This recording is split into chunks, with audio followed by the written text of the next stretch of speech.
Welcome to Leather and Linen in Ancient Egypt.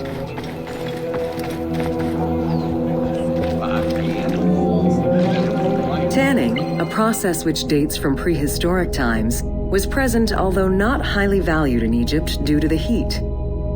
Leather was reserved mainly for things such as sandals, leather bags, dagger sheaths, quivers, and other similar items. Leopard hides, unlike regular leather, were highly valued and usually worn by priests.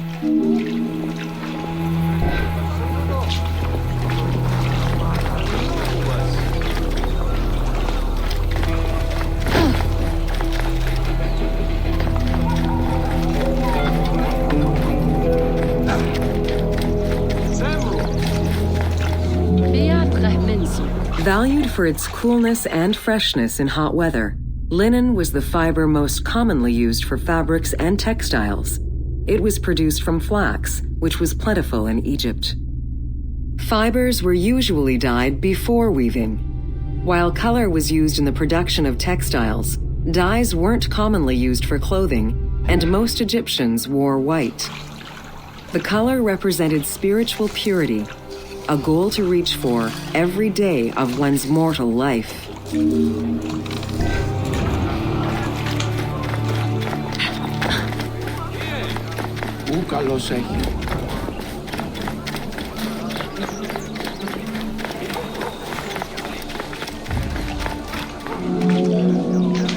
Various shades were achieved using woad, a dye produced from the leaves of Isotis tinctoria.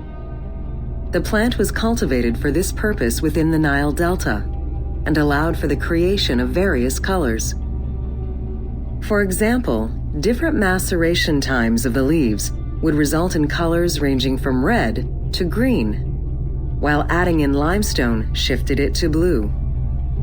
During the Greco-Roman period, other ingredients were found, resulting in a wider range of colors.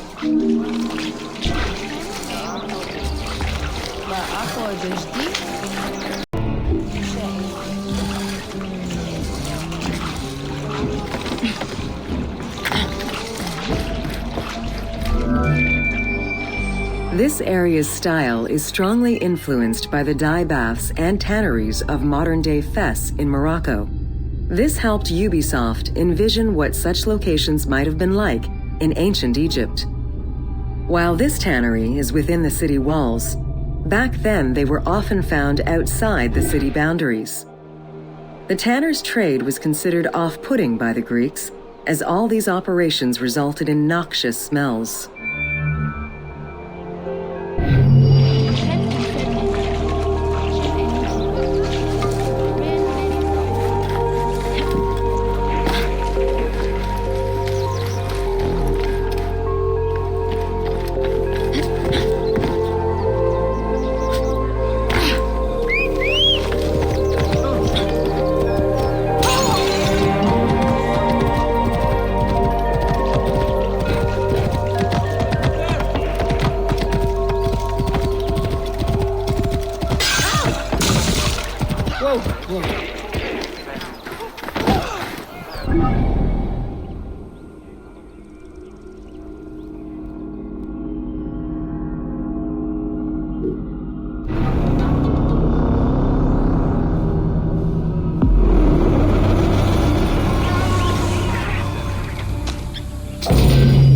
Welcome to Wine in Ancient Egypt. When the god Horus lost his eye in a war with Seth, the ancient Egyptians believed the eye turned into a vine, and the vine's tears became wine.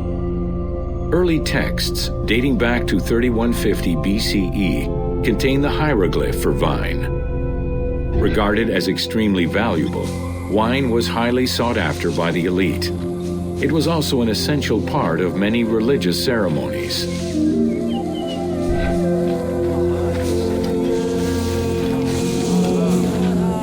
A millennia-old tradition, grape cultivation and wine production was regimented in the way typical of ancient Egyptian bureaucracy.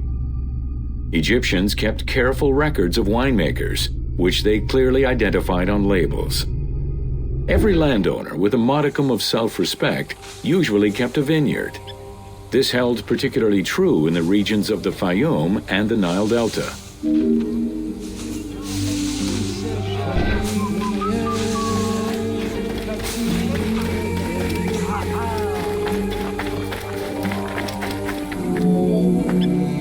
Documentation shows that only certain craftsfolk were allowed to provide the containers required to store and transport wine. That and rigorous quality control checks established for every step of wine production shows that ancient Egyptians knew that the quality and longevity of wine could easily be affected by any number of variables, which they paid careful attention to.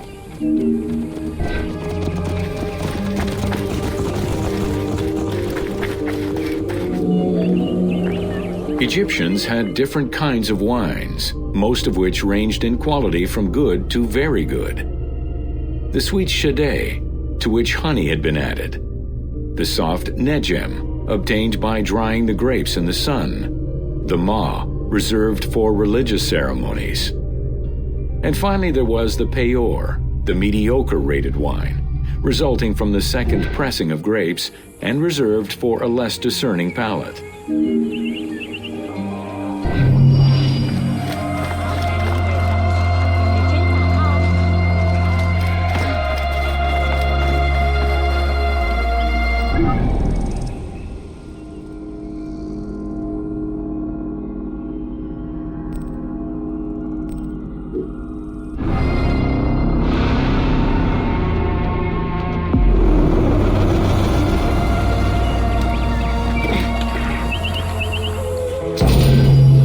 Welcome to Ancient Egyptian Cultivation.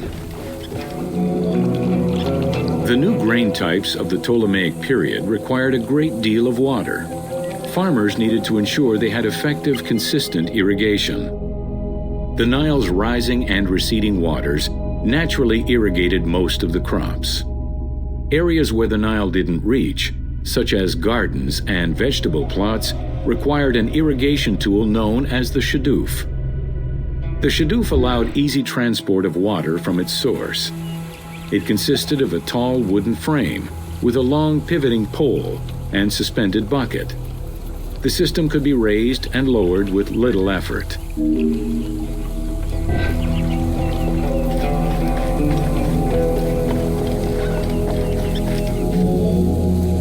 Later, a sakya, or water wheel, was invented.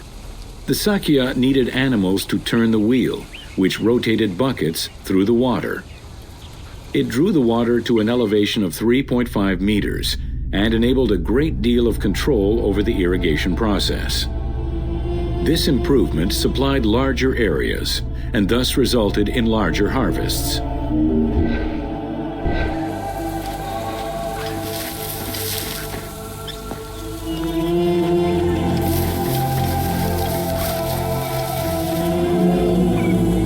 The threshing process separated the grain from its husk. Workers would spread the ears on clean ground. Oxen, cows, or donkeys were then guided back and forth to trample the grain. This continuous movement worked the grain loose while preventing the animals from eating it. Unwanted chaff and straw were swept away, or gathered and added to the mud used to make bricks, to make them stronger.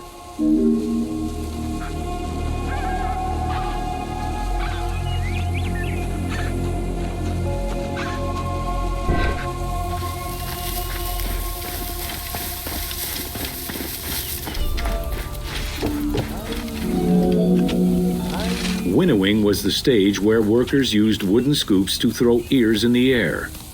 The wind carried off the chaff, leaving the heavier seeds to fall to the ground. This action was repeated until the undesired materials were sifted out. Grain waste was mixed with manure or other organic substances to produce brick-shaped dung loaves that could be easily burned. A standardized brick size enabled Egyptians to mass produce this byproduct and use it as a commodity.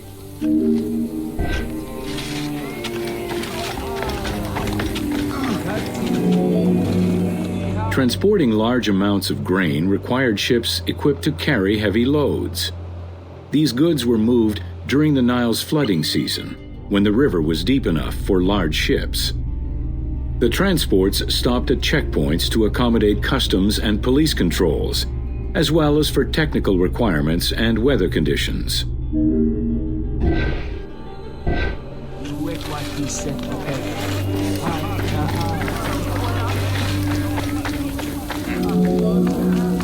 Having reached Alexandria's inner harbor, the wheat was unloaded under the supervision of a civil servant in charge of wheat management.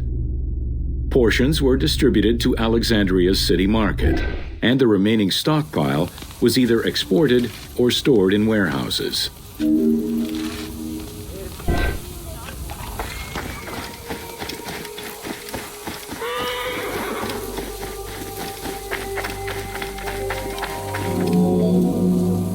Grain storage facilities were located across all of Egypt. Temples and institutions had large silos, while individual houses had storage sheds. In some houses, arched cellars were built into the foundations. These watertight chambers were accessible from the ground floor through a trapdoor. Royal granaries acted as the storehouse and distribution centers, and managed state payments to civil servants, soldiers, and the police. Though plastered on the inside, silos weren't completely sealed, and so remained susceptible to mice infestations.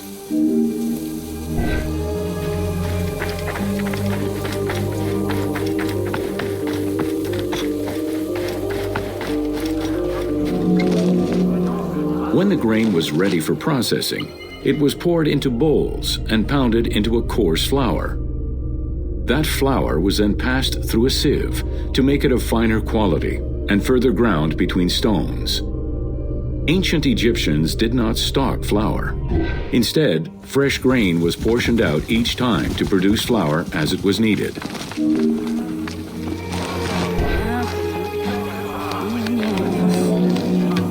The sieves used by ancient Egyptians were unable to filter out sand and stones. Grit often passed into the flour, causing long-term tooth abrasions among all classes of Egyptians.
Welcome to Amulets and Rituals.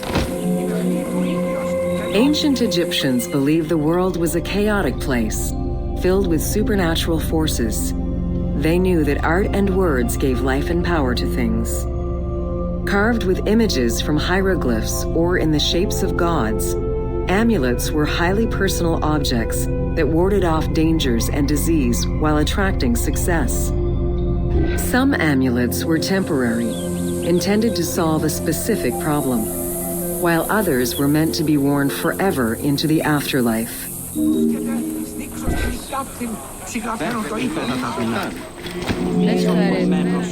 Priests would infuse amulets with magical energy during religious ceremonies, imbuing them with protective magic to safeguard against supernatural powers.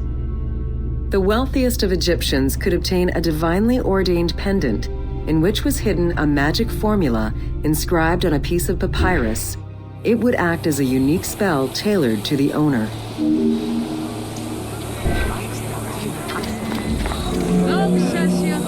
Religion was so important to ancient Egyptians that it permeated every aspect of their daily lives. Since water was the source of life and had the symbolism of purifying the body and the soul, all daily routines began with ablutions. Personal prayers to the gods were sometimes written or spoken, with family prayers passed down through generations.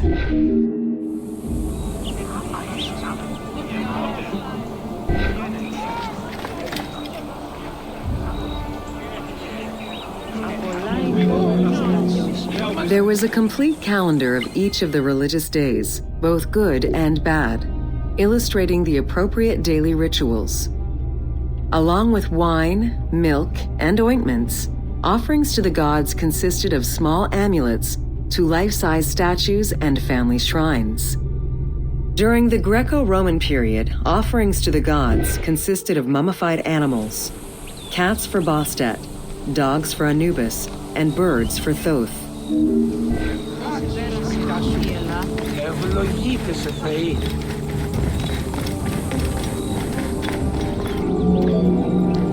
Deemed messengers of the gods, oracles offered guidance and judgment for all Egyptians, regardless of status. Crucial advice was offered on everything from day-to-day farming management to a pharaoh's decision on whether to start a war. Oracles were often used to decide legal issues.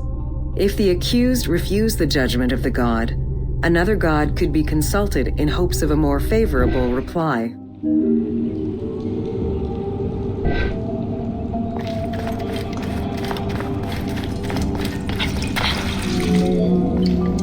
It was oracles that guided the Greek sailor Batos to the coast of Libya, where he founded a colony known as Cyrene. During Alexander the Great's campaign to conquer Persia, he consulted the oracle at the Temple of Amun within the oasis of Siwa, and was subsequently ordained a divine being.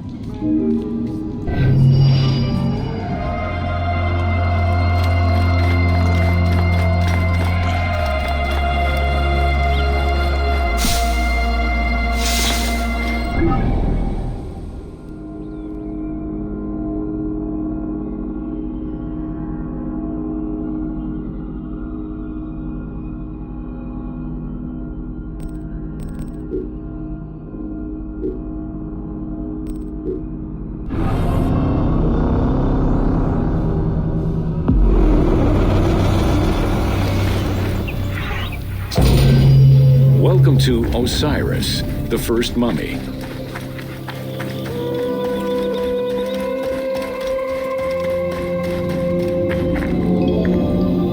The oldest mummies recovered date from the Old Kingdom, though Egyptologists believe that mummification was in use much earlier than that.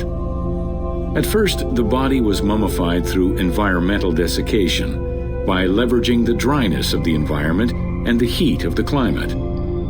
Early experimentations in mummification were conducted with the use of resin made from tree sap.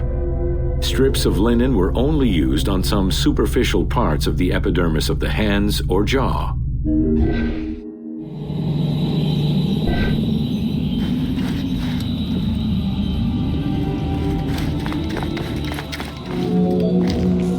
Ideologically, the will to preserve the body is not explained in any way until 3600 BCE. This is when the Egyptian belief that the body housed the soul was finally documented for modern Egyptologists to eventually decipher. It was not until the arrival of the myth of Osiris in the Egyptian religion around the 5th dynasty that mummification was thoroughly conceptualized.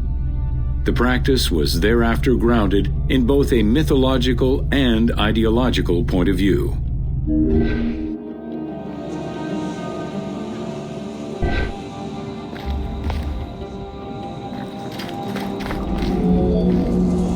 Osiris was mainly known as the god of the dead and the god of resurrection. The most well-known Genesis myth concerning Osiris is that of his dismemberment.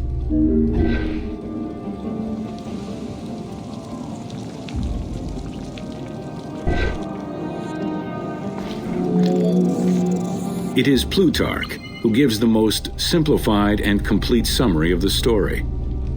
Within Egyptian mythology, Osiris represented the first king to rule Egypt. Jealous of his power, his brother Seth attempted to usurp his throne. After several unsuccessful attempts, Seth succeeded in killing his brother by dismembering him and scattering the pieces of his body all over Egypt. Isit, the Great of Magic, traveled all over Egypt in search of the pieces of her husband's body.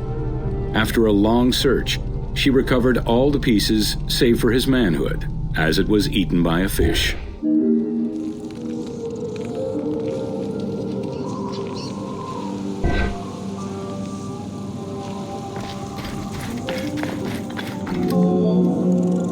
Isit then reassembled the body of her husband by binding it together with strips of linen. Aided by her sister Nephthys, another powerful magician, they gave Osiris the breath of life. This not only brought him back from the dead, but also allowed him to recover his virility long enough to impregnate Isit, thus ensuring his succession before, once more, dying. Thus Horus was born.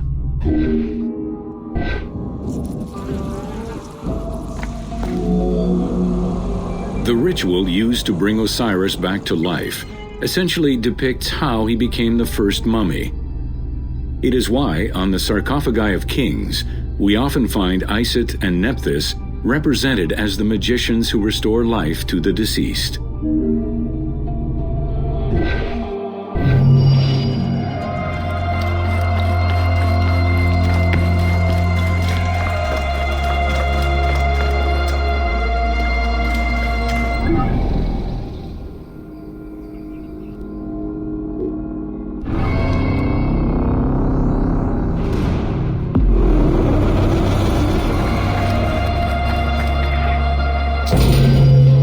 Welcome to Ancient Egyptian Medicine.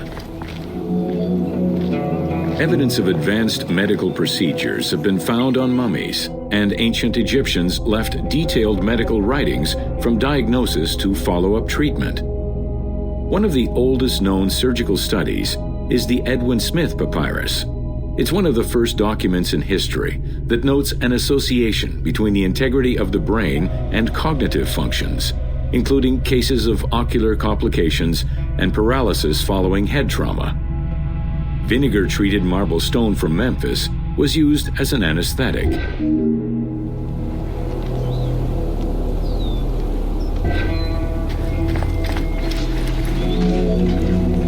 Another similar document, the Ebers Medical Papyrus, is over 20 meters long and 30 centimeters wide. It details treatments of 48 surgical cases and contains 877 paragraphs describing various diseases. Alongside accurate and factual scientific approaches, the papyrus has more than 700 magic formulas and incantations to ward off demons and disease. This demonstrates how ancient Egyptians believed in a harmonious balance between religion and science.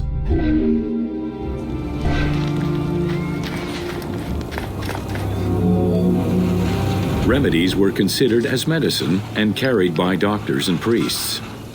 Village doctors often had another job alongside their medical duties and the preparation of medicines.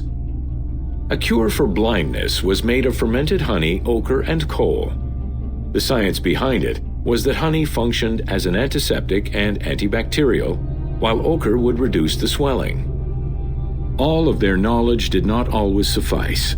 Ramses II died of an infection caused by an abscessed tooth.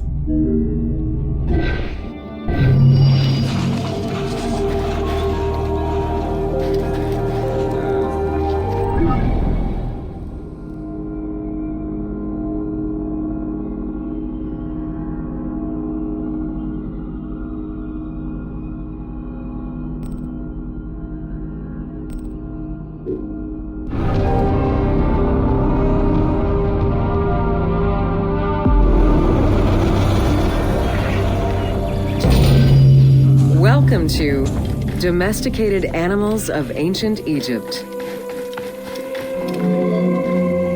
Agriculture and domesticated livestock were introduced 6,000 years ago. Archaeologists have found traces of cattle, donkeys, pigs, and dogs. Dromedary are thought to have been introduced during the Persian invasion.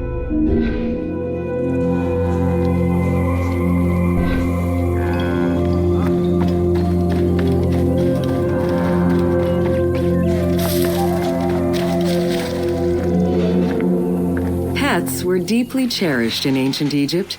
Many illustrations of children often include a pet in the depiction.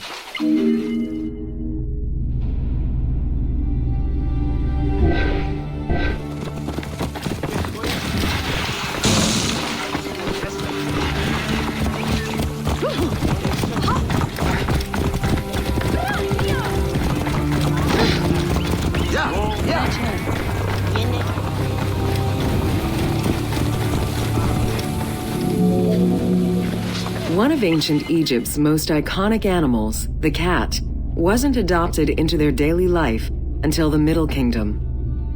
Since they were so highly capable of killing snakes and rodents, cats were present throughout every period. However, they only became pets sometime during the Middle Kingdom. Prince Thutmose, son of Amenhotep III, had his cat Tamu laid to rest in its own sarcophagi.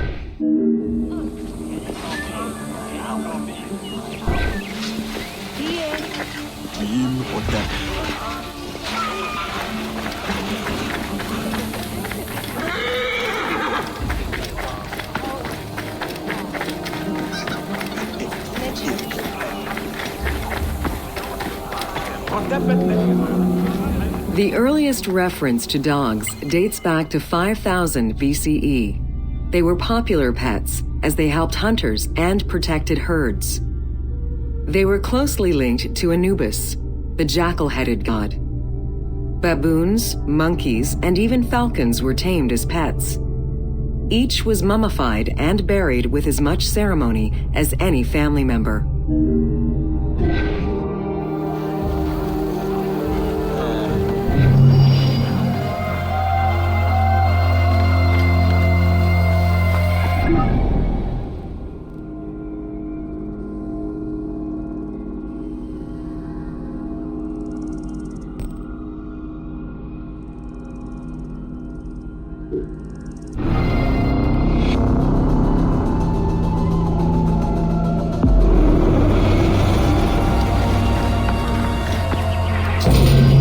Welcome to The Importance of Mummies.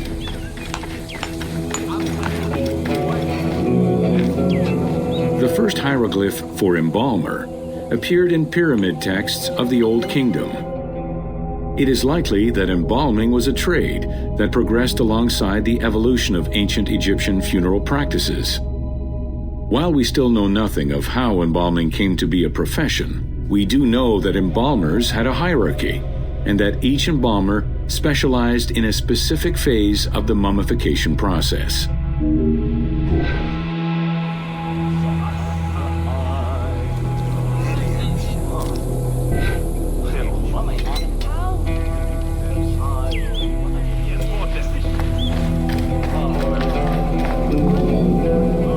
The mummification techniques were jealously guarded by embalmers from generation to generation. Despite their efforts, Herodotus and Diodorus discovered their methods in late antiquity, but historians were skeptical about the validity of the texts. It remained a mystery until two teams of modern medical legal scientists confirmed the process in 1994 and again in 2011.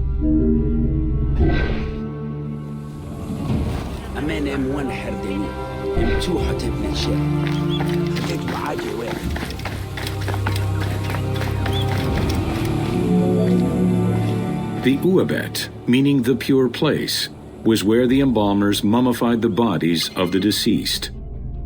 Until the end of the Middle Kingdom, it was located in tents at the edges of the city due to the smell of decomposition. In the New Kingdom, however, the Uabet was located within the city limits, though still in open-air spaces. In the same way that the practices and techniques of mummification evolved, so possibly did consideration towards embalmers within ancient Egyptian society.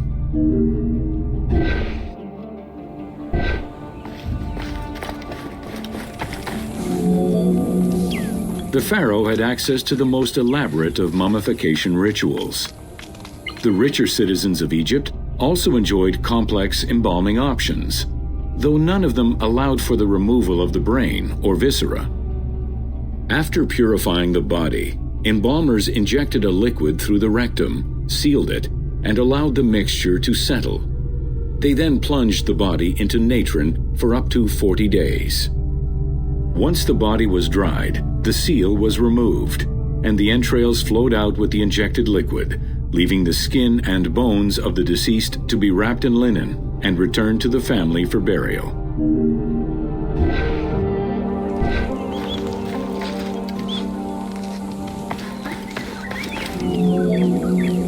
The least costly embalming option was for the embalmers to simply inject a product called surmaya and immerse the body in the natron for up to 40 days before handing it over to the family. For all those who could not afford any embalming process, desert burials offered a pauper's alternative to preserve the bodies of the dead.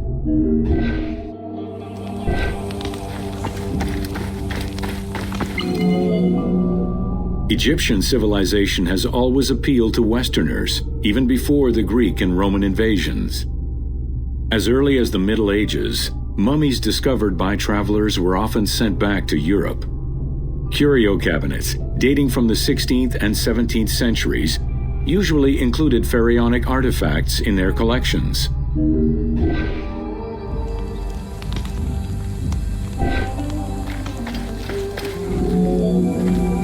The Egyptomania phenomenon was heralded by Napoleon Bonaparte's Egyptian campaign, which lasted from 1798 to 1802. The following years were marked by a resurgence of interest from rich enthusiasts and scholars who exposed Egypt to the general populace. Many research societies focusing on Egyptology were founded during those years.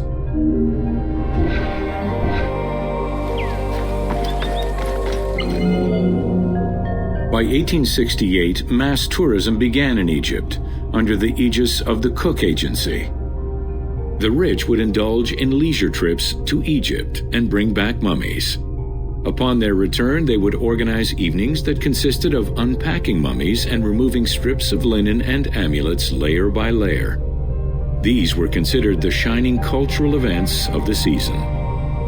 The Egyptian collections of many a museum were founded as a consequence of this mass pillaging.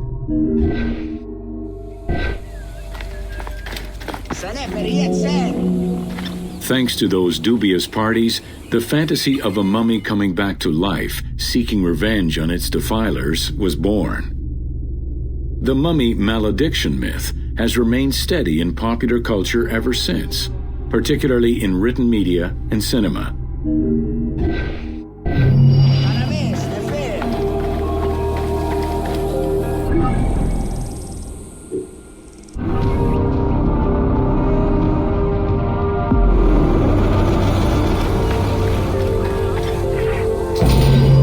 Welcome to Temples and Rituals of Ancient Egypt.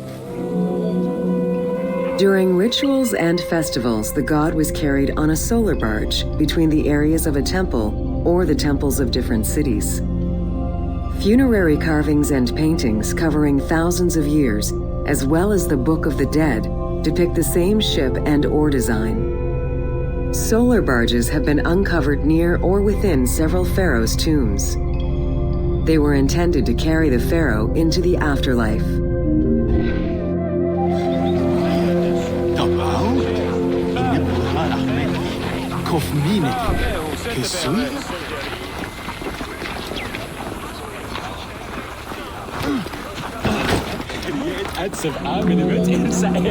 Ancient Egyptians believed that Ra, the sun god, traveled the skies in a boat known as the solar barge. The solar barge was believed to cross over to mythological lands.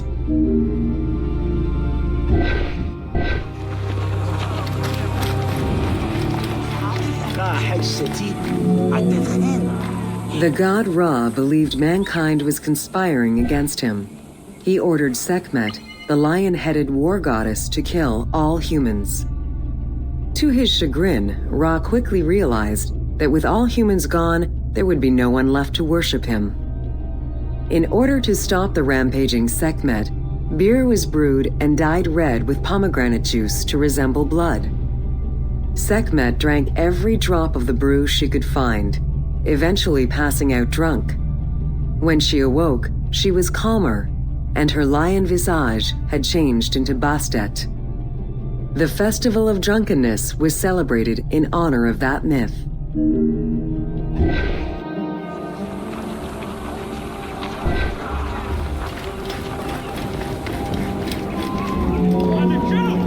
Unlike the daily rituals that took place in the temple and were performed by priests, festivals allowed the entire population of the city to participate. Festivals helped mark the passing of the seasons in the agricultural calendar. In reflecting the cycles of life, festivals offered a sense of consistency and structure for the regular citizens, thus reinforcing the sense of order that pharaohs were to provide for the citizens of Egypt as part of their godly duties.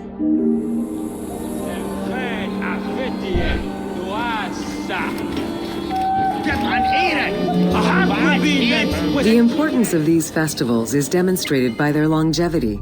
Records show that Osiris festivals occurred for more than 2,000 years. Some festivals serve to reinforce state control and promote the king's reign. Both the Opet and Sed Jubilee festivals were specifically intended to celebrate the renewal of the king's power.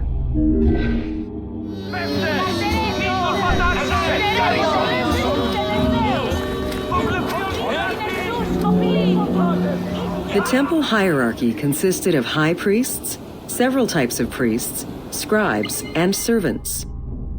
The high priest was known as the prophet. Some divinities had up to 4 prophets, and they were the ones to perform the most advanced and complex rituals.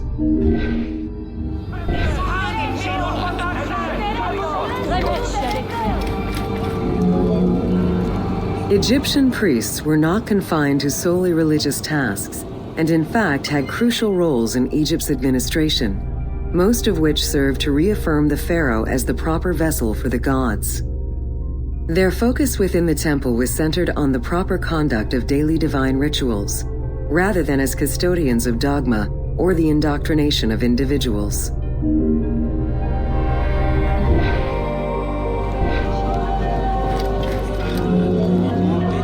Scribes were custodians of the sacred sciences. Some priests were associated with the funeral rites and were considered the group with medical knowledge. The servants of the Ka were low-ranking priests who carried food and offerings in funerary rituals. Lector priests were distinguished by their ability to read, and their main duty was to recite specialized religious texts in both temple and funerary rituals.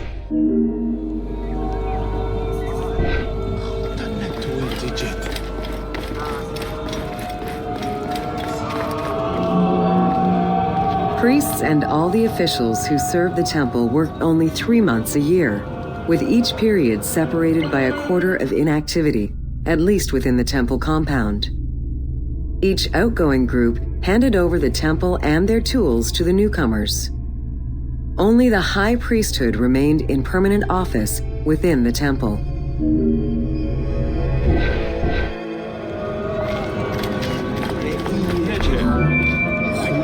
The most sacred part of the temple was referred to as Djeser Djeseru, the Holy of Holies. The most sacred inner sanctuary was where the shrine to the temple deity was located.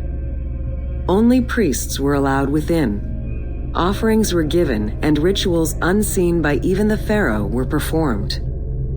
While the team chose to allow any character access to this space in some game temples, normally it was reserved for priests alone.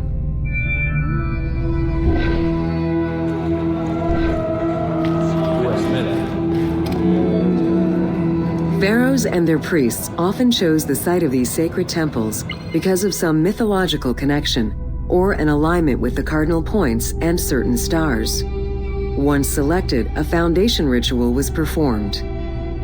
The pharaoh was required to complete 10 steps in the ritual, which required a mix of offerings as well as specific construction techniques. Once the temple was complete, construction of the chamber containing the shrine, or naos, began.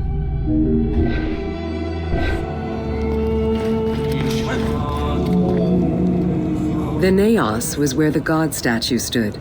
The representation of the deity was usually in stone or wood and decorated with gold, silver, and precious stones.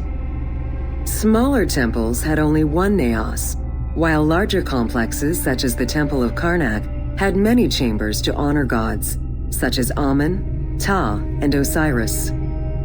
Each statue was believed to be a receptacle for the presence or essence of the god's Ka, enabling it to take a physical form. Through the statue, the god came to the shrine to eat, drink, and communicate with the pharaoh, or with the priests standing in for the pharaoh.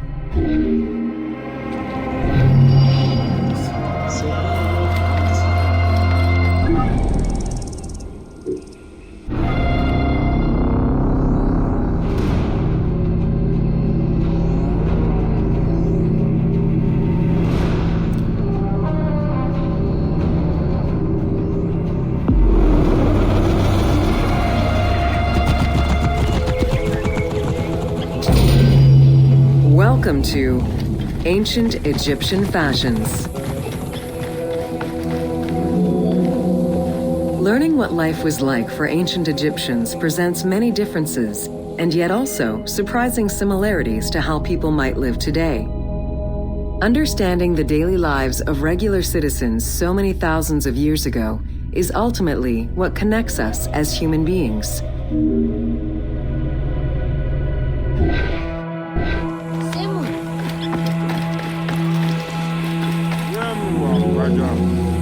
Jewelry was a popular item among ancient Egyptians of all social standing. Both men and women wore earrings, rings, and bracelets. Status determined how much jewelry a person wore and what it was made of. Common folk wore pearl necklaces, simple bracelets, and leather bangles. Brightly colored earthenware and glass paste were a favorite enhancement.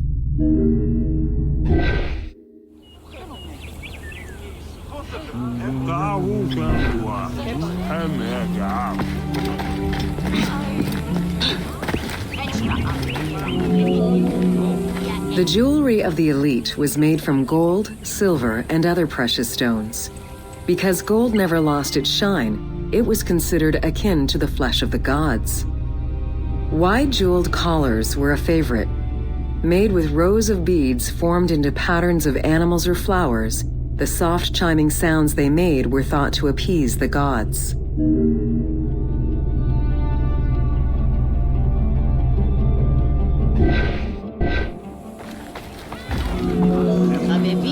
Though idealized, tomb paintings are a catalog of the changing fashions of ancient Egypt from the Old to the New Kingdom.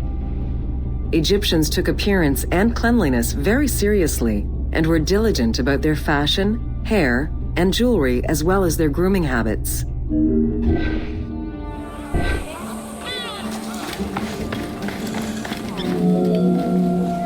The fabric of ancient Egyptian clothing was almost entirely made from various grades of linen. Linen was commonly white, draped over the body, and cinched at the waist, though some garments were sewn or tailored. Wealthy men wore long tunics, loincloths, or kilts, while poor men only wore loincloths. Women wore long dresses, with differences residing in the quality of the fabric, depending on social status. Egyptians commonly went barefoot, but could also wear sandals made from papyrus fiber or leather.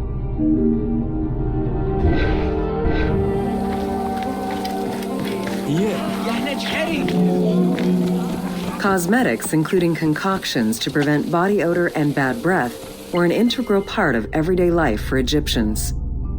Used by both men and women, cosmetics were used as moisturizing ointments and sun protection as much as for beautification. Red ochre, a natural clay, was the most readily available cosmetic to tint lips and cheeks. Henna was used on nails and lips, and as hair coloring. It was also favored by richer women to decorate their palms and the soles of their feet.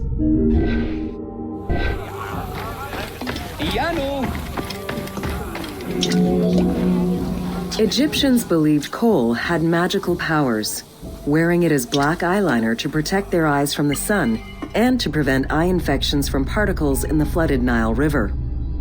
A special green kohl, made from ground malachite, was worn for ceremonies and religious rituals.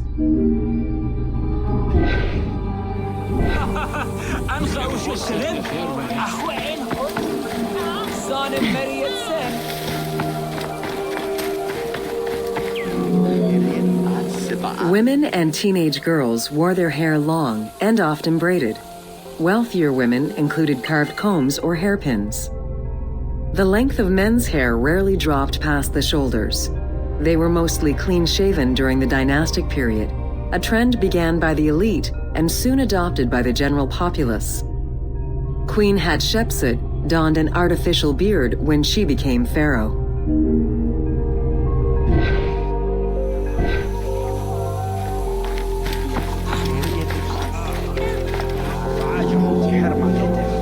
Wigs were very popular, used for special occasions or to conceal gray hair or baldness.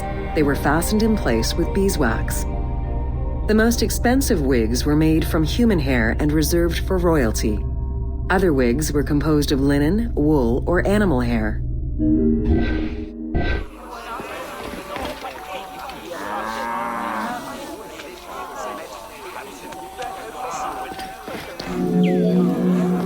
Prepubescent children generally had their heads shaved. Young girls kept some strands intact, while young boys had a braid worn on the side.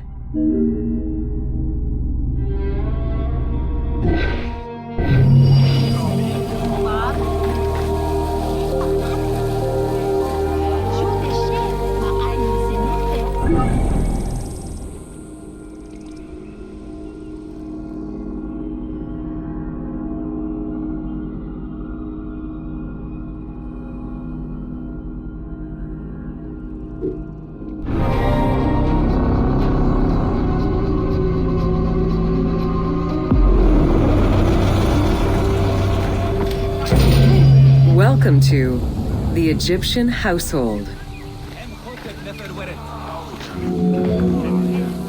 In pre-Greco-Roman culture, women were considered equal to men in many matters. They owned property, testified in court, could divorce and inherit. Until the Greeks and Romans restricted their rights, Egyptian women could take over their deceased husband's trade. Marriage contracts included mentions of allowances and items of value brought to the marriage by the woman, which would forever belong to her.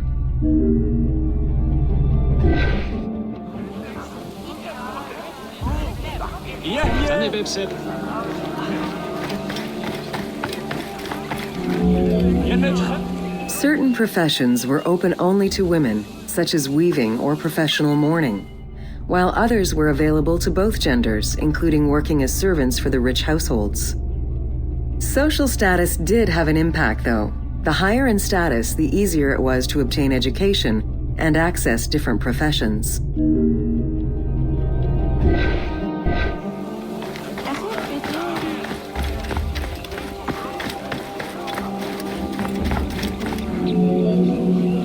Homes were generally composed of 3 rooms. First, there was the entrance, furnished with a small bench of brick, probably intended for a statue and protective divinity. Then there was the ceremonial room, meant to receive guests. The last room was either a bedroom or kitchen. Furniture consisted of basic chairs, chests, and storage. Tables were not used for family dinners. Instead, each individual had a small table of their own.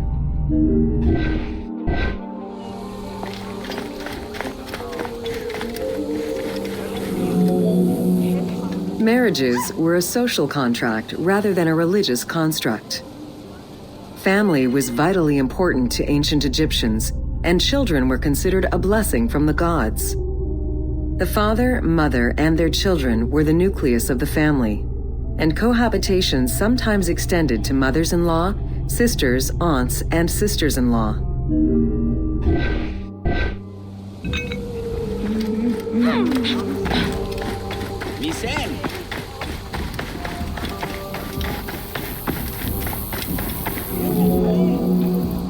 Status and wealth played a large role in the style and size of ancient Egyptian homes. Commoners' houses were built with sun-baked mud bricks. Wealthier homes were often painted in white and decorated with various motifs.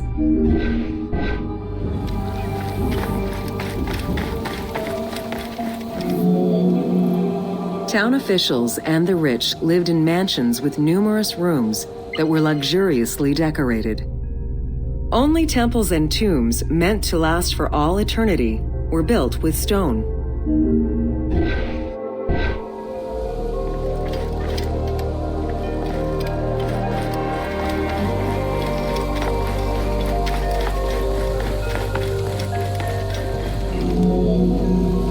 Funeral stone inscriptions focused on the main member of a household. Encircling this person would then be a spouse, parents, and children, possibly even siblings. These stones were so structured because there were no surnames in ancient Egyptian culture. Parents and children were a sort of family tree, which allowed for the identification of the deceased.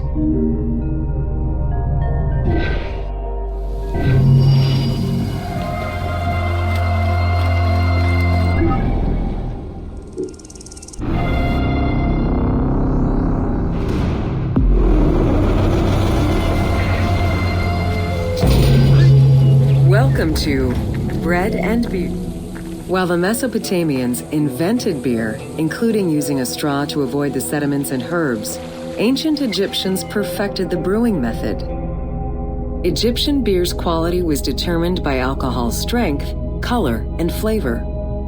During the Pharaonic era, beer was the most commonly used and important alcoholic beverage. The state and temples used it, along with bread, as payment to workers, and it was included on the lists of food offerings to the gods and the deceased.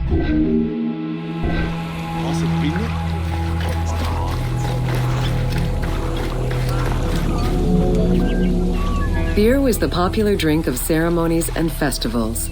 The Festival of Drunkenness was even dedicated to it. Considered to be quite nutritional, beer was also significant in the day-to-day lives of ancient Egyptians.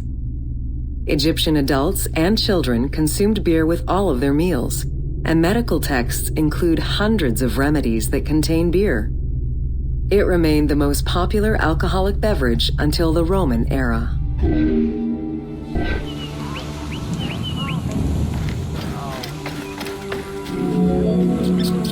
Recipes for beer varied over time and depended on the quality of the materials.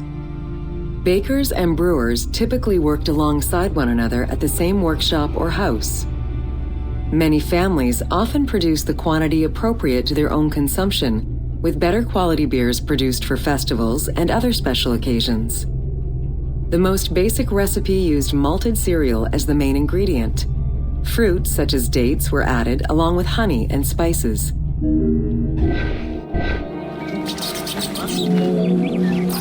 Once baked, bread would be crumbled into the brew to start the fermentation process. Adding grain enzymes would break down the starches, turning them into sugar and creating a thick mash.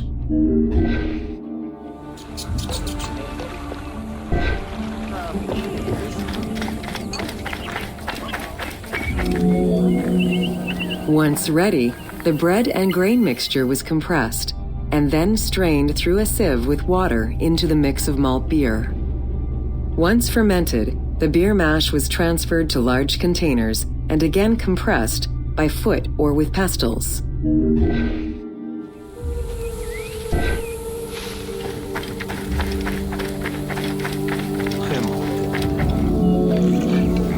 Once smooth, the beer was stored in pottery jars and sealed with a clay stopper. It probably couldn't be kept for long and likely had a thick, pasty appearance and texture. Very little was wasted. Leftover grains were reused to make sourdough bread or combined with the next batch of beer.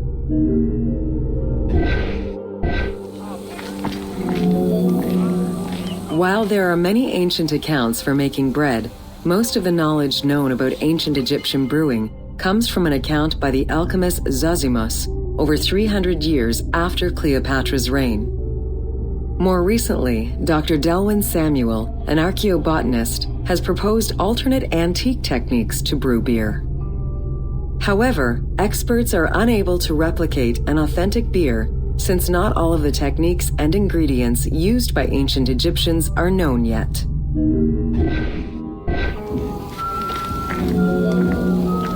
Food was prepared on the floor until the Middle Kingdom, when cooking benches were introduced. The introduction of durum wheat improved bread quality, meaning that the upper and middle classes ate better. The poor, however, still made do with a diet consisting of a gruel made of vegetables, softened bread, or barley.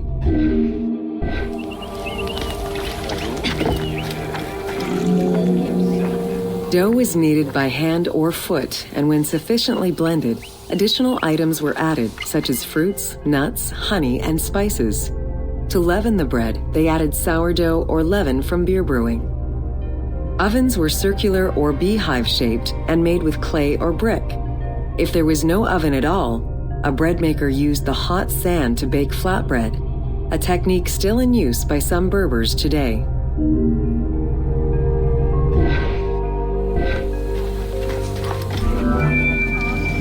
Ancient Egyptians always had to fight off the omnipresent sand particles that were blown towards them. Despite their best efforts, sand regularly made its way into their food. Additionally, particles from the grain-grinding stone tools and ovens they used also contributed to attrition and prematurely worn teeth.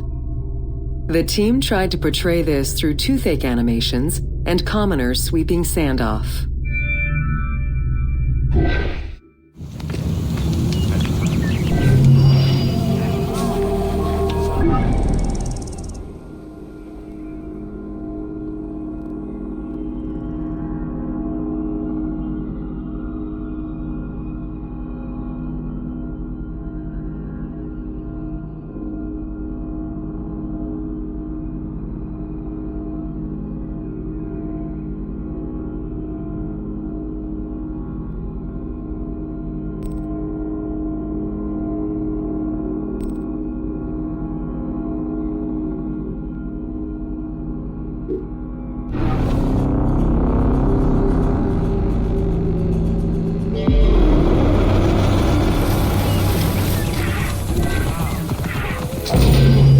Welcome to Agriculture and Seasons.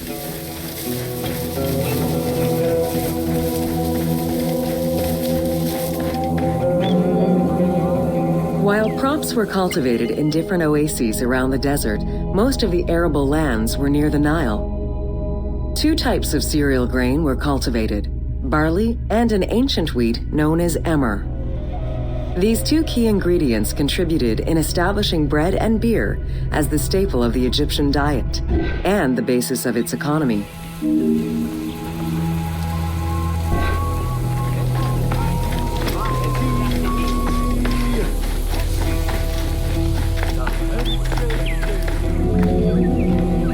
The Ptolemaic era created an agricultural revolution with the introduction of advanced agricultural techniques and new grain types such as rice, durum wheat, and pearl millet.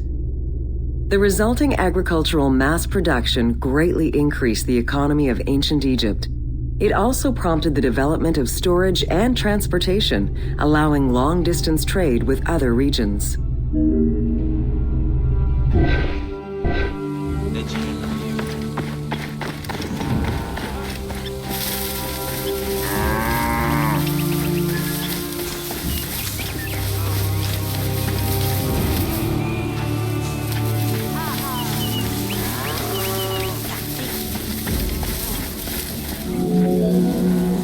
Both bread and beer rations were part of a system of barter payment. The state used those goods to pay wages for those who worked in the quarries and at the construction sites. Beer was so important to ancient Egyptians, they had a goddess of beer brewing, Tenenet. Tenenet is seen in many paintings and sculptures with beer, and women are depicted as the primary beer makers.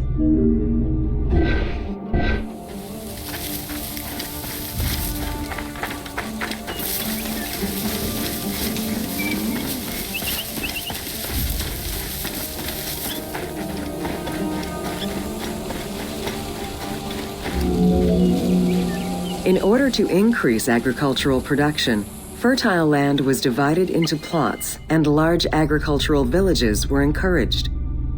The state and temples were the biggest landowners. Depending on the region, fertile land was managed by civil servants or rented to individuals. Ancient Egyptians relied on rudimentary tools for land cultivation. Soil was broken down with hoes, and wing plows were used to make furrows.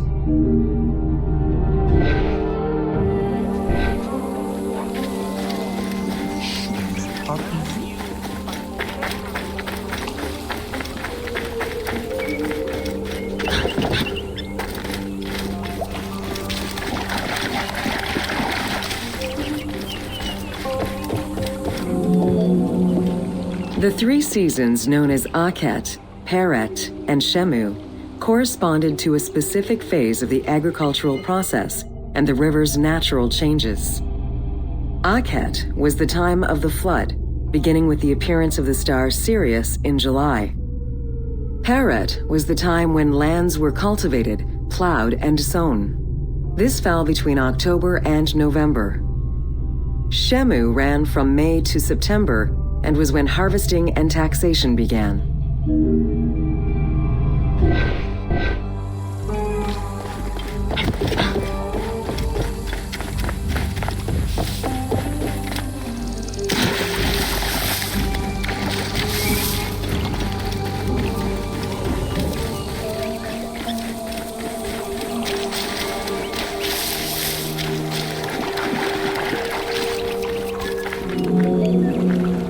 The pharaoh's duty was to uphold order against chaos and provide for his people. Priests and local governors also wanted to appear as protectors of the people. However, any variation in the Nile's seasons could cause water shortages. This had devastating consequences on wheat and barley crops. The pharaoh, administrators, and priests knew they needed to demonstrate their ability to prevent such a catastrophe from happening. And so they invented the story, which would be inscribed upon the famine stela.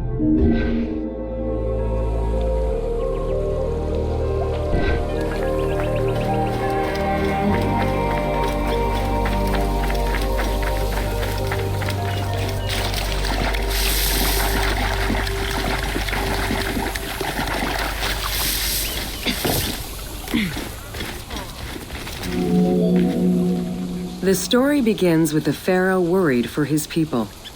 The Nile hasn't flooded in years, and his people are starving. In search of the origins of the flooding, Djoser seeks out Khnum, the protector god of the region and the source of the drought. Djoser gives the god offerings and orders his priests to restore the temple of Khnum. These offerings please the god, and the floods are restored. This story was intended to highlight the importance of the deity in everyone's daily lives, while also demonstrating the crucial role that the priests and the king played in feeding and protecting the people of Egypt.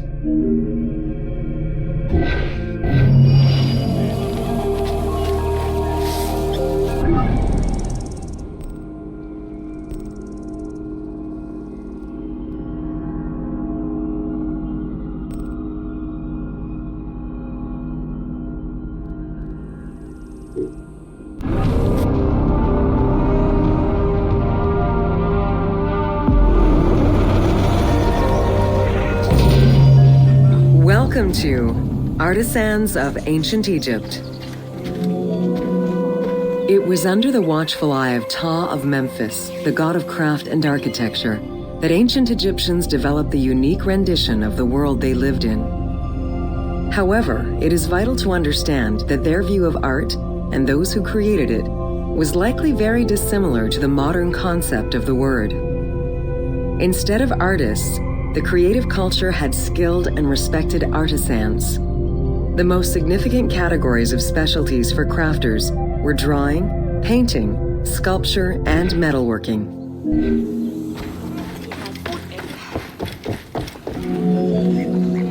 Ancient Egyptian craftspeople created both art and a wide variety of mundane, everyday tools.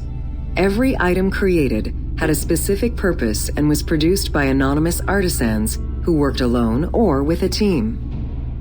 Most crafts, such as pottery and metalworking, were utilized for everyday items. Luxury goods and artwork illustrations served temple rituals and were not meant for public display. Artisans rarely signed their names to the work, though they were clearly aware that they possessed a unique skill and talent for the task.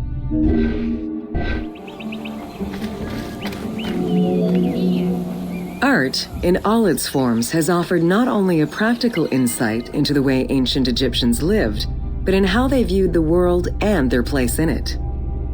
The balance of order and chaos was crucial in both the physical and the metaphysical universes. As a result, their art appears to follow a strict set of stylistic conventions that supported this worldview. From households and palaces to temples and tombs, pottery, papyrus, and textile items were essential to the everyday life of ancient Egyptians.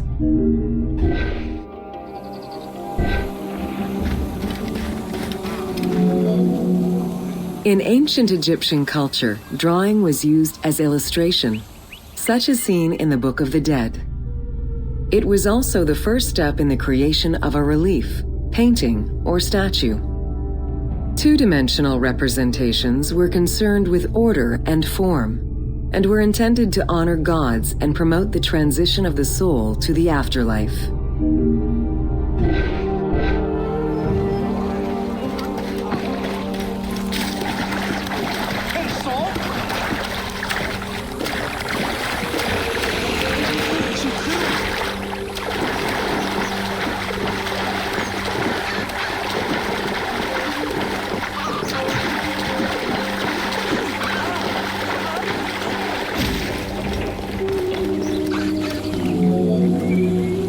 Stylistically, Egyptians were concerned with the depiction of the human form's inner self. As such, artistic representations were not concerned with realism, but rather with idealized youth and perfectly harmonious visuals.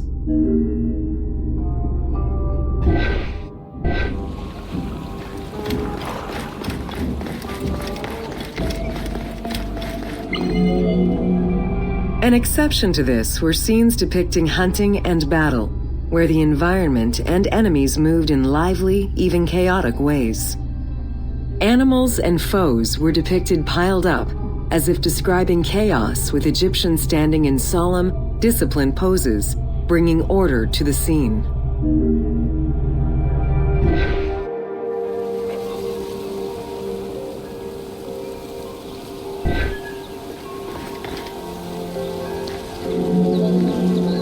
Reliefs could be either in high relief or low relief.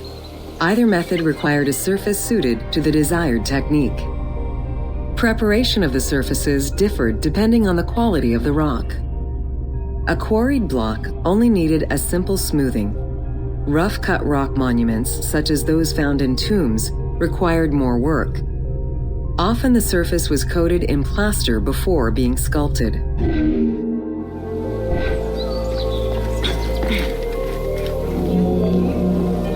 For reliefs, preliminary sketches were drawn in red, then framed with a red grid to position the elements of the scenes.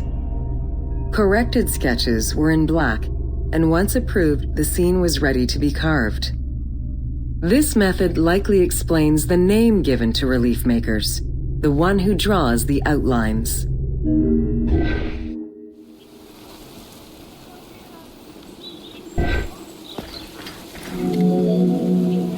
Statues were believed to be vessels for the souls of the deceased, or deities. That is why a sculptor was called the one who makes it live. This divine duty earned them the utmost respect. As with a relief, creation of a sculpture began with a drawing. Most statues were made of quarried blocks of stone, primarily limestone, though sometimes harder stones such as quartzite were also used.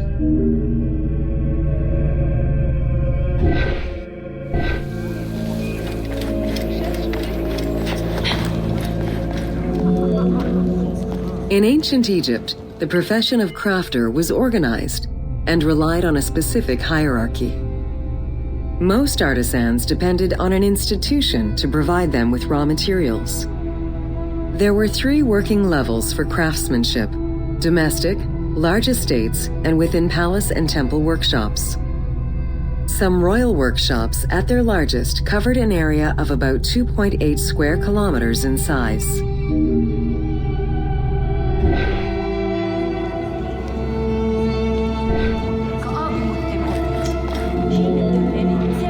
At the domestic level, most Egyptians were craftspeople to a greater or lesser extent. The ability to repair tools was a daily necessity. Crafted everyday items could also be bartered for at the local market. Artisans with skills but lacking in resources worked at large estates, where the elite provided them with space to work and raw materials. The most skilled artisans were employed in royal or temple projects and benefited from a special status. They were provided with good workspaces and considered to be highly skilled.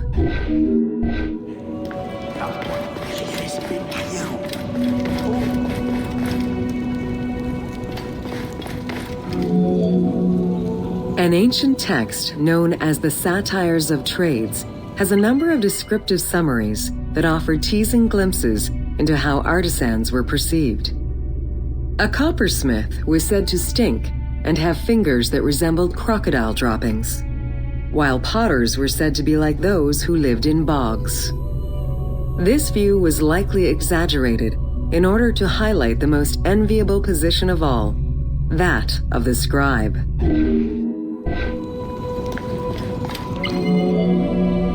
Located near the Valley of the Kings, Deir el-Medina was a settlement created by order of the king to honor the most skilled artisans. Its name translates as the monastery of the city. Allocated a house on the initiative of the king, these craftsfolk were regarded with respect and referred to as the royal artisans. Those who lived there worked on the tombs in the Valley of the Kings and its surrounding temples.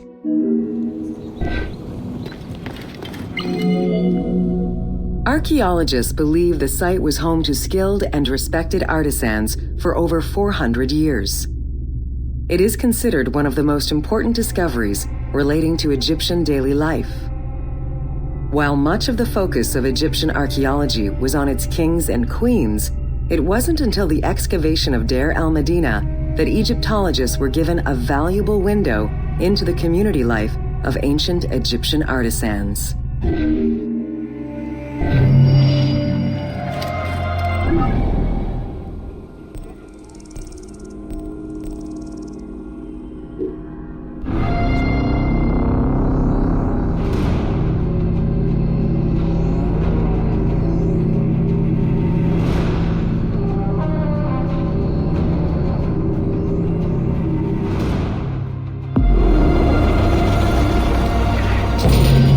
Welcome to Mummies of Ancient Egypt.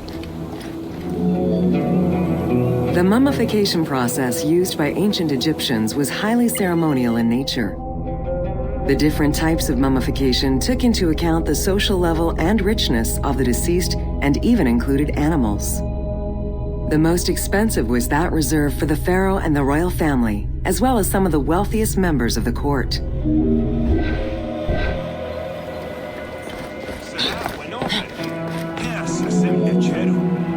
The first step was cleaning. Once bodies arrived at the mummification site, they were placed on inclined tables while the bodily fluids drained away. They were then cleansed by priests until they were deemed ready for the purification process.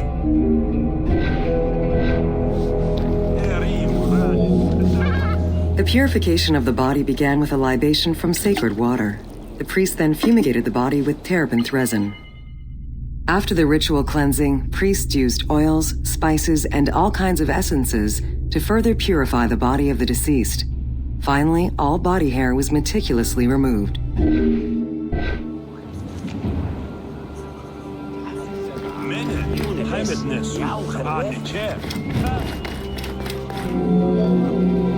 Once the body was properly purified, embalmers removed the organs, following very specific procedures. First, the brain was extracted by inserting a spoon through the nostril to break the ethmoid bone. Then, using a spatula, the pieces of the brain were removed as thoroughly as possible. What matter remained was extracted after a process of liquefaction, achieved through the use of a caustic liquid. The cranial box, once emptied, was rinsed and disinfected with palm wine, and then stuffed with strips of linen cloth and liquefied resin.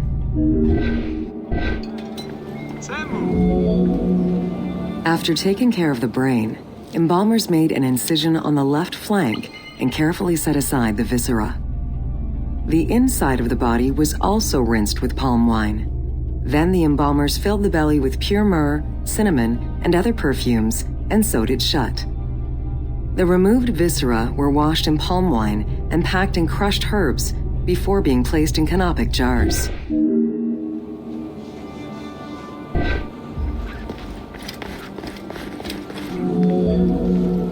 Canopic jars were placed close to the sarcophagus or kept in a chest nearby. At first, the viscera were wrapped in tissue and placed in the vases. As the ritual requirements became more elaborate, ointments, spices, and even water and natron were added to the process.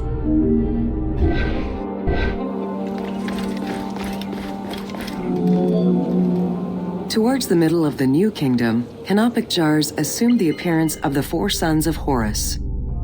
They were known as the protectors of the viscera. These protectors had their own guardians, each a goddess of the dead. Imseti, the human-headed god, protected the liver and was protected by the goddess Iset. Hapi, the baboon-headed god, protected the lungs and was protected by the goddess Nephthys. Dumut-Ef, the jackal-headed god, protected the stomach and was protected by the goddess Neith. And finally, Kebesenuef, the falcon-headed god, protected the intestines and was protected by the goddess Selket.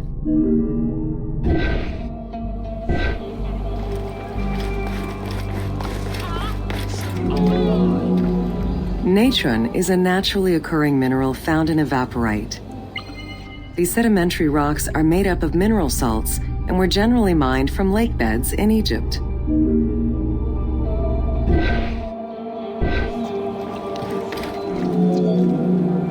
Embalmers used natron as a desiccant to dry the flesh and stop the corpse's putrefaction process. Once the body was cleansed and eviscerated, the deceased was covered in natron for about 40 days. Once desiccated, the body was prepared to be wrapped in strips of linen.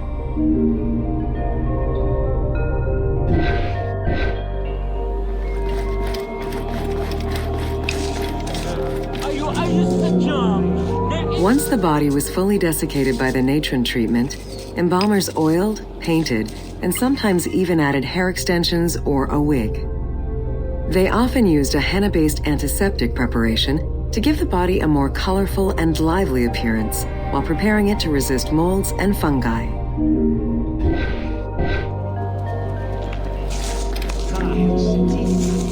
Next came the phase which gave mummies their most well-known appearance, the wrapping.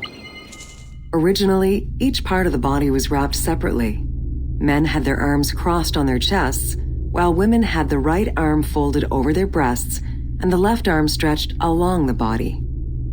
However, techniques evolved over time. Eventually, the body as a whole was wrapped with limbs alongside the body, and increasingly sophisticated and different techniques of weaving flax bands were developed.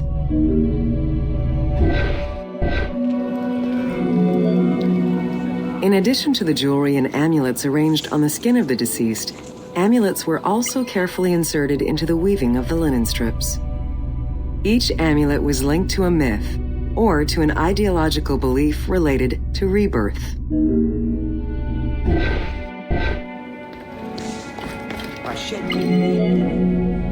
Masks were an important part of a mummy's finery. Early wooden funeral coverings were very expensive, however, and soon replaced by masks created through a technique known as cartonnage. Masks fashioned with this method were created by laying several layers of linen or papyrus pulp on a base made of mud or straw. Cartonnage was used for more than funerary masks. Ornaments and the animal coffins of the late period were also made in such a fashion.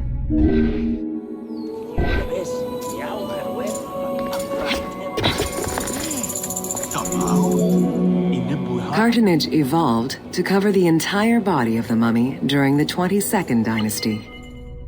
The mummies were placed on a board inside a rigid envelope of cartonnage, which was laced at the back with a string. Extremely cost-effective and visually pleasing, this technique was very popular through all layers of the society.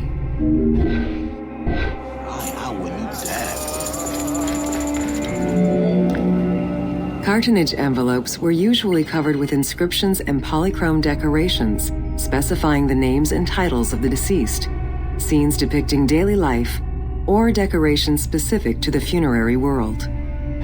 This was a true gift for Egyptologists eager to study the funerary rites of the ancient Egyptians.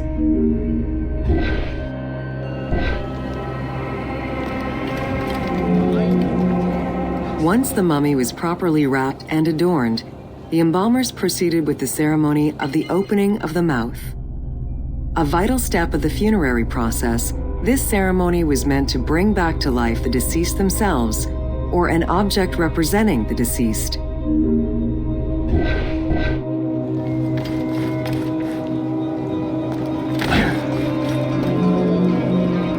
There were no less than 75 different stages for the opening of the mouth. It required the application of the same oils, ointments, spices, and perfumes used during the mummification process. Makeup was sometimes part of the process as well.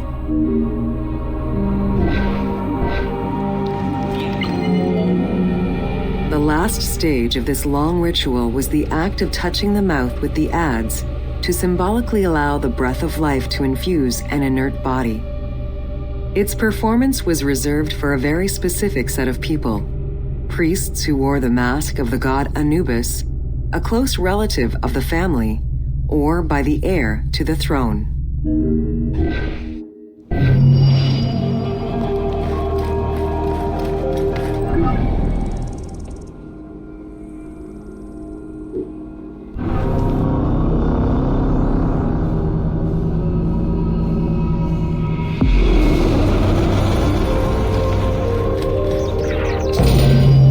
Welcome to Temples and Priests. From its foundation, the city of Memphis favored worship of the god Ptah. The main temple of Ptah was known as Hutkaptah, meaning Palace of the Ka of Ptah. The name of the temple, translated into Greek as Aegyptos, would eventually evolve into the modern name Egypt.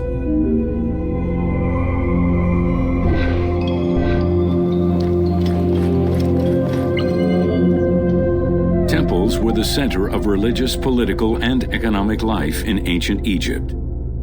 These sacred places were viewed as the literal home of the gods and goddesses. As such, every aspect of them required care and reverence, all of which was accomplished through elaborate ritual.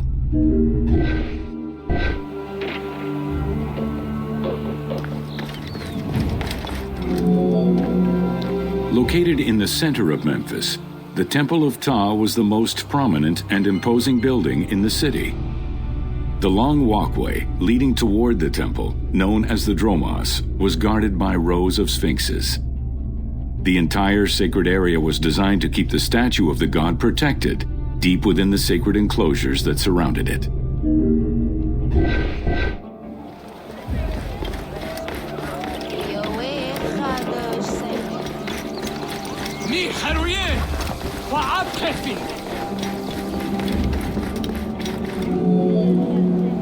The Dromos opened into a courtyard, with a surrounding portico graced with columns carved to resemble palm trees. During special festivals, the general population was allowed to enter this location, but under no circumstances would they be allowed into the sacred spaces beyond the courtyard.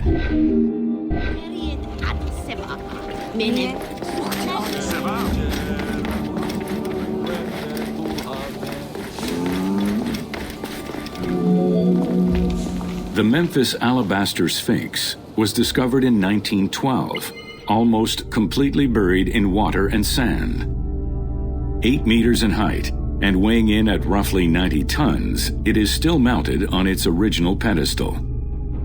Though it is called the Alabaster Sphinx, it was in fact carved from common calcite rock, which is similar in appearance and texture to alabaster.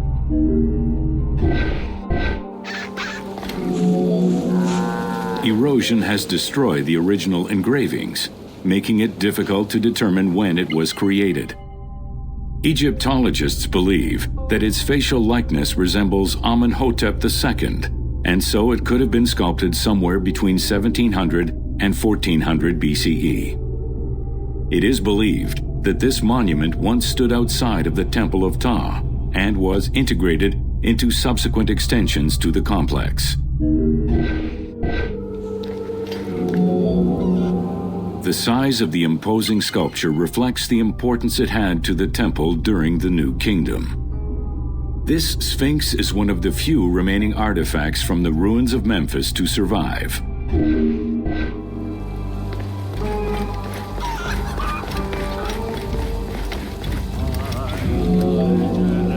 In Egyptian culture, some animals were associated with gods, while others were considered to be living gods. The Apis bull was believed to be a divine entity. The earliest mention of the Apis bull in ancient Egypt goes back as far as the first Egyptian dynasty.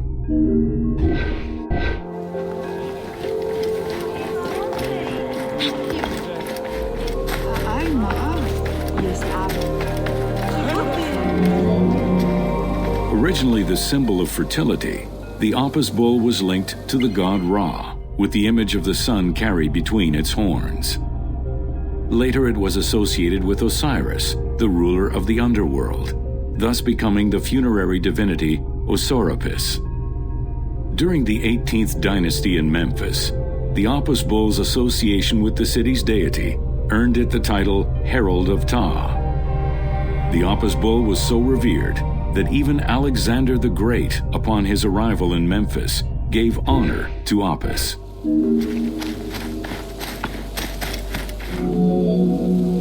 The Apis bull lived with its harem in a sacred barn located in an enclosure in the Temple of Ptah. Each bull bore 29 signs representative of its divinity. Among them, the bull had an eagle-shaped mark on its back, a double tail hair, and a scarab-shaped mark under the tongue. The signs were intended to correspond with the lunar cycle. After its death, Egyptians would search for its reincarnated form among the livestock.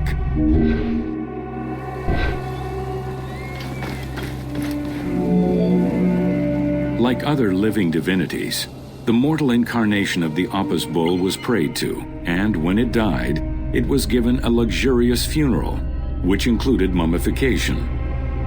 Until the reign of Ramses II, the Apis bulls were buried in individual graves in Saqqara. During the 26th dynasty, the bodies of the bulls were buried in enormous stone vats in the underground corridors of the Serapeum of Memphis.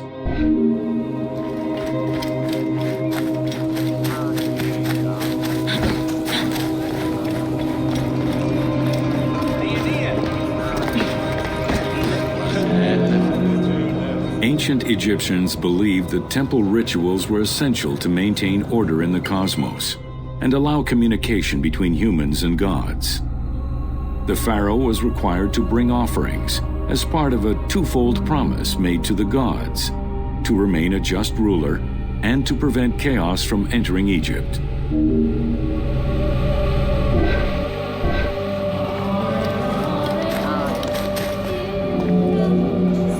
Details of the ceremonies found on temple walls provide a thorough overview of the stages of the daily ritual.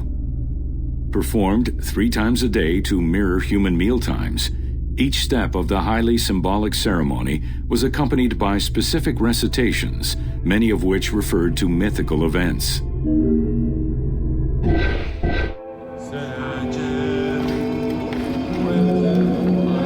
The high priest would first awaken the sleeping god with a chant.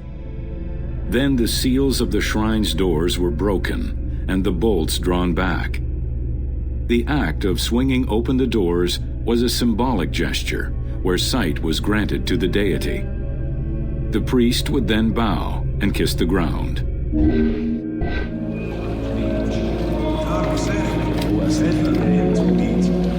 The god was then washed with incense-infused water, and his mouth rinsed with mineral salts.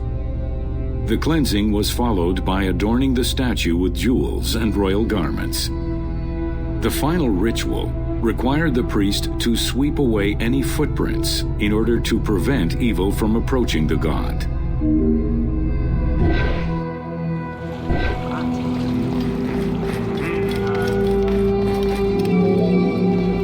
Heredity was the primary source of new recruits. Rarely was an outsider allowed this position. At the top of the temple hierarchy was the high priest.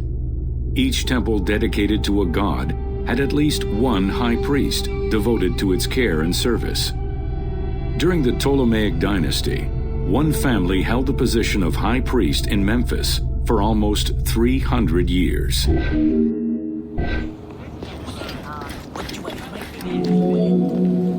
High priest candidates made their way up the ranks of the temple hierarchy. The one chosen to occupy the lofty position of high priest was usually confirmed by the pharaoh.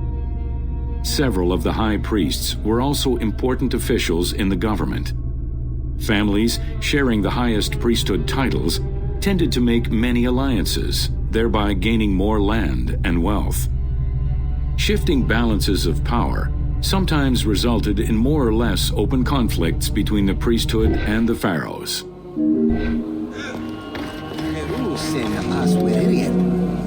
In the 21st dynasty, Thebes became the capital of an almost entirely theocratic government.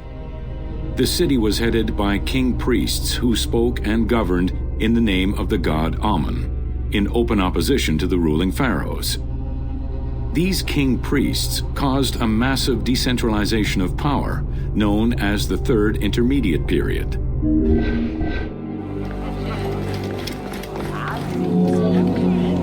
The educational institution in ancient Egypt was known as the House of Life.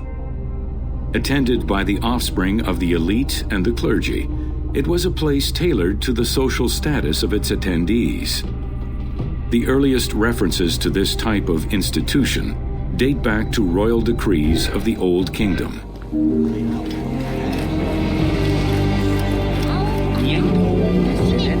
Only two known centers have been uncovered, one in the abandoned city of Akhetaten and one at the temple of Ramses II on the west bank of Thebes. Inscriptions uncovered in those locations mention the names and titles of people who were connected with the House of Life, such as a chief physician and many scribes. It is presumed that by the late kingdom, every temple had a House of Life.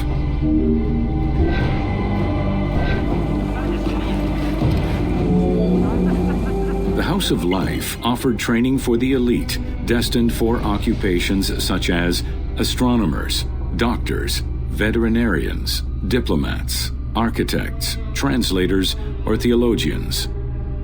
Some institutions focused on specific disciplines, making them a central hub for the country.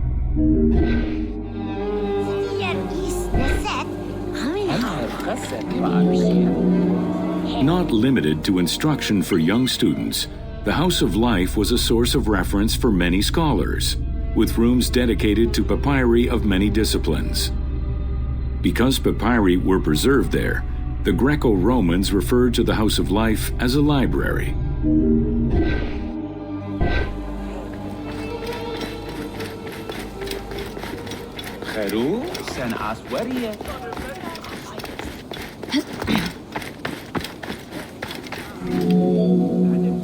Ancient Egyptian economy was based on an unequal system of redistribution of goods. The state of Egypt collected the crops, and the temples distributed them throughout the provinces. Since the only people capable of counting and ensuring a fair redistribution were the educated scribes, this meant that the temples played a pivotal role in this process.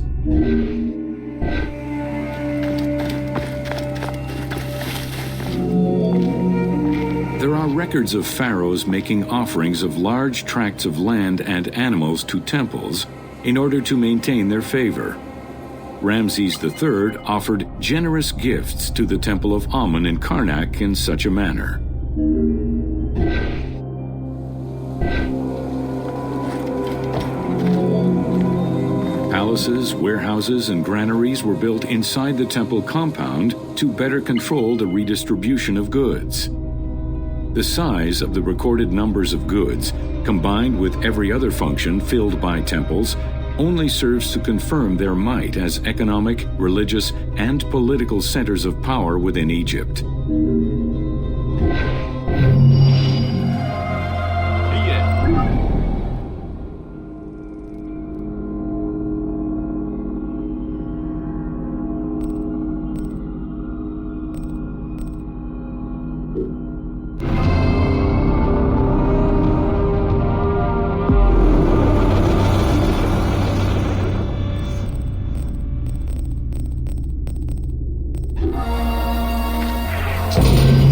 Welcome to Evolution of Pottery in Ancient Egypt. Excavations all over Egypt have uncovered enormous quantities of pottery vessels of all shapes and sizes. The production of pottery was mainly confined to the outskirts of settlements due to the materials required and to keep the kiln smoke away from inhabited spaces. The function of the product determined the selection of the raw material, its treatment, its form, as well as the finishing of the surface.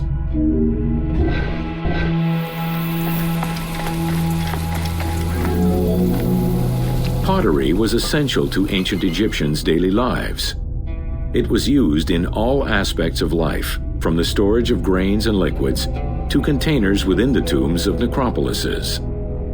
The most common pottery was made from Nile silt that resulted in a reddish-brown clay. Limestone clay, which made for more attractive pottery, was only found in Upper Egypt. Early pots were made from pinched or coiled clay. Chopped straw, ashes, and other minerals were added, and the mixture was then smoothed and decorated before being put in the oven. Pots were fired in bonfires or enclosed within a brick kiln.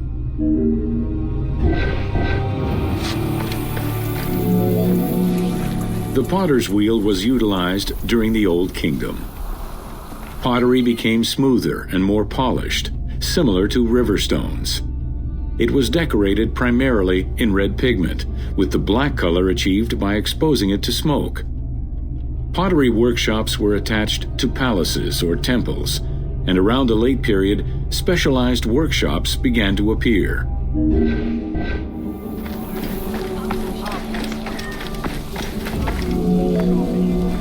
Quartzite particles, which created the rich blue or green glazing, became common during the New Kingdom. Mediterranean motifs and tin-based glazing came with the Greco-Roman era.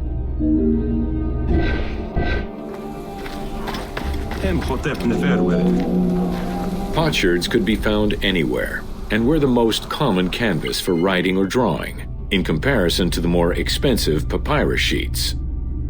Named after their Greek description, ostraca contained daily life records, letters, or could be drawn upon. Artists drew sketches for temples and tombs, or simply for leisure.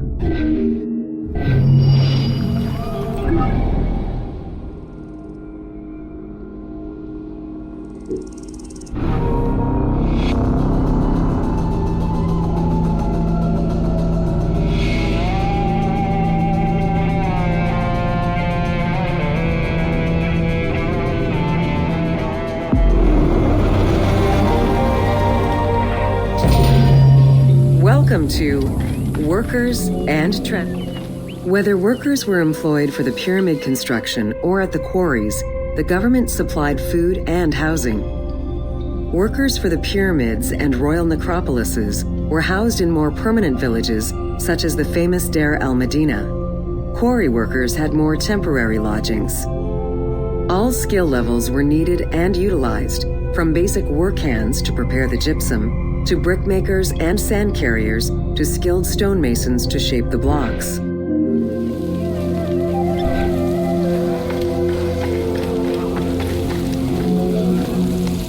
Skilled architects and engineers were employed year-round, while support labor were often farmers who worked on the quarries or construction during the Nile's flood season. The basic laborers were hardworking and versatile. Many may have been farmers who joined the construction during the off-season. Hieroglyphs found in the work villages listed assigned job titles.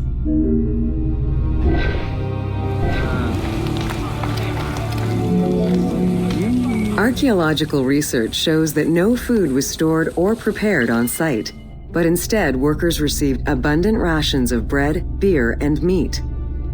These rations were taken care of by an administration outside the village. Medical treatment was also available for those who were injured.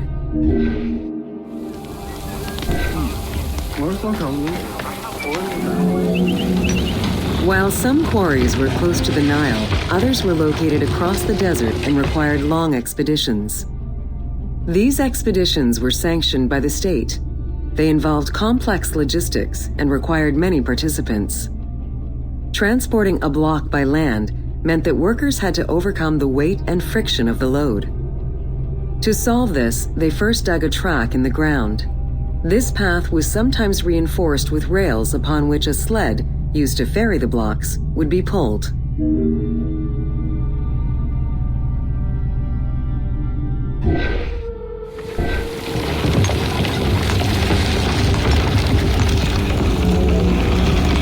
Whenever possible, blocks were toppled from a higher elevation onto the sled.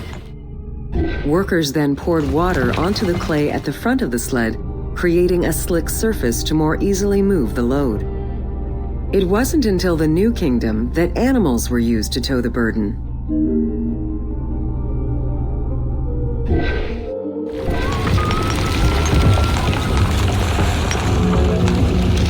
During flood season, the Nile was at its largest and deepest, which allowed the transportation of the heaviest and biggest loads. Quarries close to the river had troughs dug out to deliver the stones to the shoreline. Harbors and wharfs situated at the river's edge allowed the transfer of materials and supplies. Harbor warehouses accommodated additional stocks of stone so that they were available for the winter sailing season.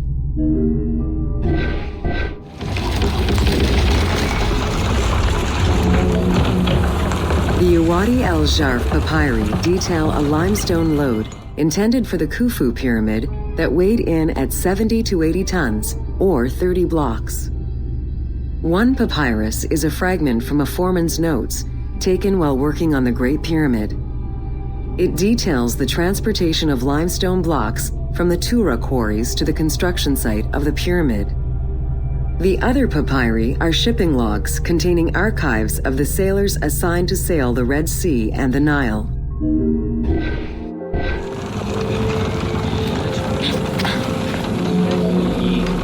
Stone cargo generally weighed 15 tons per boat, amounting to roughly 6 or 7 blocks per trip. For heavier loads such as obelisks, monolithic pillars, or gigantic statues, larger boats were used. These transports are the ones typically showcased on temple walls.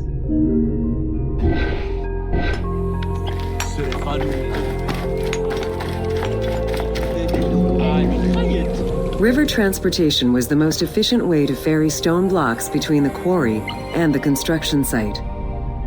Blocks were transported by flotillas of several types of boats. The most detailed illustration of transport by river is a relief of Queen Hatshepsut's barge with an accompanying flotilla.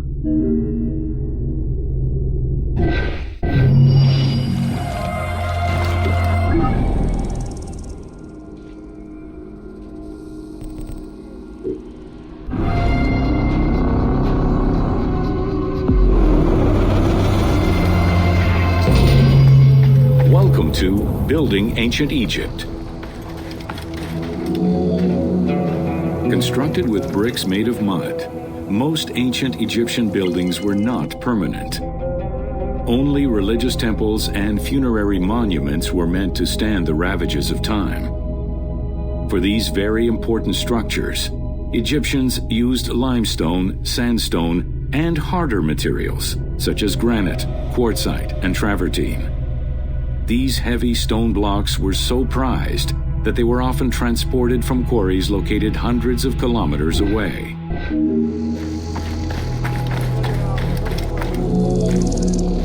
Limestone was common and easy to extract from quarries on the east bank of the Nile. This particular limestone had marine fossils in it, however, preventing it from being easily decorated and polished. Used as the main building material, the structure would then be finished with a finer limestone that was polished smooth and decorated as needed.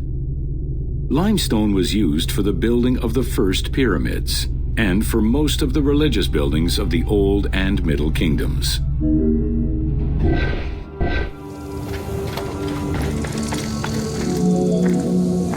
Ancient Egyptians preferred to use sedimentary rock beds or layers like sandstone and limestone because they were often easier to extract. The common method used to extract stone was the open-pit quarry. Stonecutters would find quality stone, shape, and dig it out on site.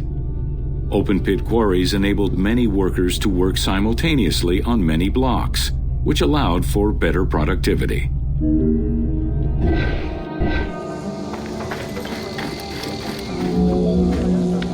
Workers would draw a large grid directly on the stone's surface, taking care to leave a space between the blocks. This allowed them to isolate the different blocks and create a trench that would make the extraction easier. Stoneworkers used iron chisels for hard rock and bronze or copper tools for softer rocks such as limestone. Removing material between each block created a trench line. In some quarries, that trench was wide enough to accommodate a worker, who would then cut the block entirely on site.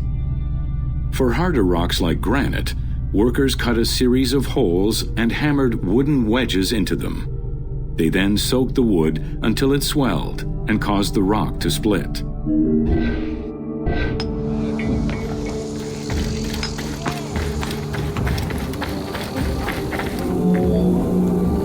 The gallery extraction technique was used when the desired rock was buried under layers of rubble.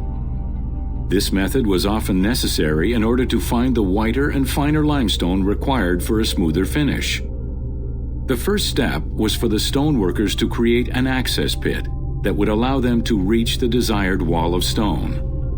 Once a wall of quality stone was exposed, workers could then cut out smaller blocks.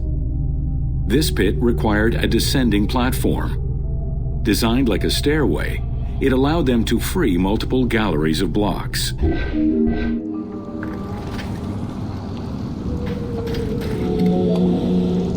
To cut the stone, they created a longitudinal kerf or slit, and then cut the rock at a 90-degree angle. The lower side was determined along the geological layers or by using a horizontal cut. Wooden wedges were inserted in the rock and hammered in.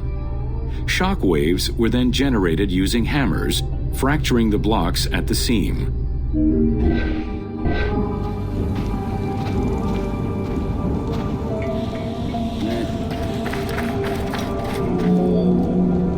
To maintain the stability of these mining pits over the course of quarrying, workers would leave support sections of unexcavated rock.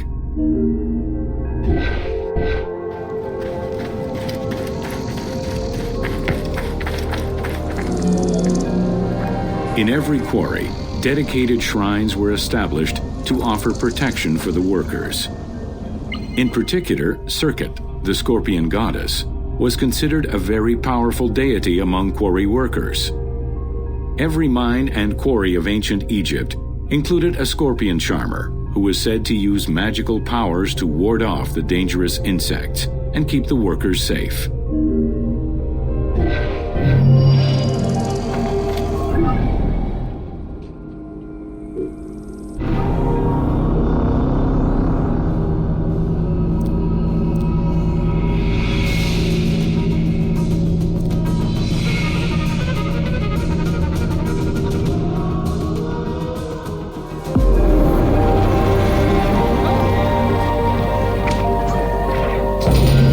Welcome to Oil in Ancient Egypt.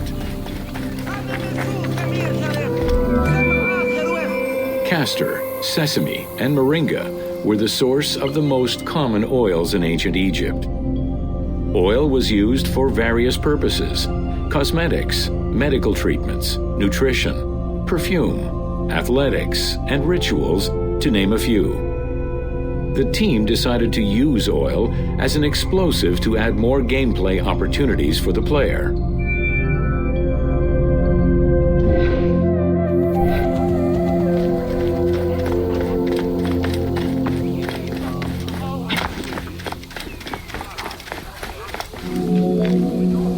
Ancient Egyptians originally used castor oil in wick lamps, but also for cosmetics, such as facial and hair treatments. There is mention in some papyrus of castor oil being prescribed to treat constipation and help pregnant women. Castor beans were found in ancient Egyptian tombs as early as 4000 BCE. Castor oil was made by pressing the beans from the plant of the same name.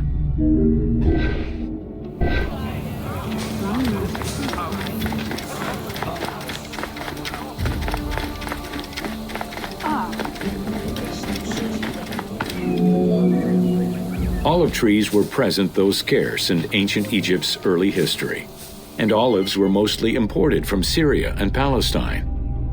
Their use and cultivation remained uncommon until the mass arrival of Greek settlers during the reign of the Ptolemies, when demand increased sharply. Olive trees were normally found in the region of the Fayum and the lands surrounding Alexandria.